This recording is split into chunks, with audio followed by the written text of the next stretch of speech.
Hey everybody, I'm Rolling with Funtown RV. We're back with another RV tip. Check this out. So you've ever been camping, doing whatever around your RV and you want to hear audio or play music from your phone? Well, it's easy. If your RV supports it, you can actually play audio inside, in the guest bedroom, as well as outdoors, all at the same time. It's super easy. Check this out. So you come over to your entertainment center, turn it on.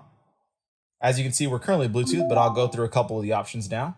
Source buttons right here, TV, auxiliary, FM, optical, band, DVD, HDMI, and we're back at Bluetooth. As you can see, the letter A is showing. That means that music's playing inside. If I want to play it in the guest bedroom, I can add B to the mix. If I only want to play in the guest bedroom, I can turn off A, no problem. For this example, we're going to play music everywhere. A, B, and C. Boom. That means that music's about to play all throughout the RV. All I need to do now is connect to my Bluetooth. I'm going to hit the pair button. It's going to search. I'm going to connect on my mobile device. Give it a second. And boom, we're in business. Now all you have to do is play music from your phone and you can hear it all throughout your RV.